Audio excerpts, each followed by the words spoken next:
Yadda za ka gina darajarka a rayuwa shine tun farko dama rayuwar ɗan adam ba ta fara da kuɗi ba.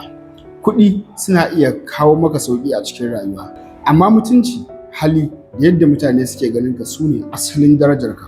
Akwai mutanen da suke da kuɗi amma ba su da daraja, amma akwai mutanen da ba su da kuɗi amma kuma mutane suna girmama su sosai. A cikin wannan bidiyon zan bayyana maka yadda za ka gina darajarka ko da baka da kuɗi. Abu na farko shine ka gina hali mai kyau. Hali shine asalin daraja. Idan kana da gaskiya, hali da riƙon amana, mutane za su fara girmama ka ko da baka da kuɗi. Duk mutumin da yake da hali mai kyau to zai kasance mai daraja a kowane lokaci. Abu na biyu shine ka daina neman girmamawa. Ita daraja ba roƙonta ake yi, aiki shine yake kawo ta. Idan ka gyara halinka to mutane za su fara ganin darajarka.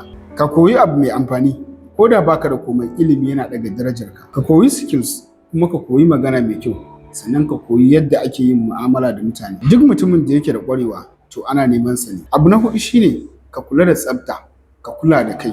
Ita tsafta tana ɗaga daraja sosai. Ka kula da jikinka kuma ka kasance mai kamun kai. Ka rage yawan yin magana, ya zama aikinka ya fi magana. Mutane masu daraja ba sa yawan yin magana mara amfani, sun fi nuna kansu da aiki. Kar ka kasance mai yawan alfahari, ka bar aikinka ya yi magana. Abu na shida shine ka zama mai nutsuwa da hankali. Tun mai saurin fushi ko hayaniya yana rage darajar kansa. Ka koyi sarrafa fushi, ka zama mai tunani kafin ka yi magana. Abu na bakwai shine ka kasance mai taimako. Taimakon mutane yana ɗaga daraja sosai. Ka taimaki mutane da ilimi, ka nuna tausayi, ka zama mai amfani ga al'umma. Abu na takwas shine ka gina amana.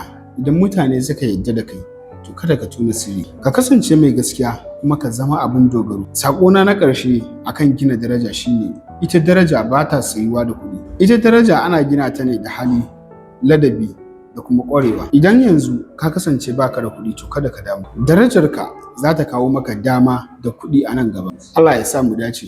Amin.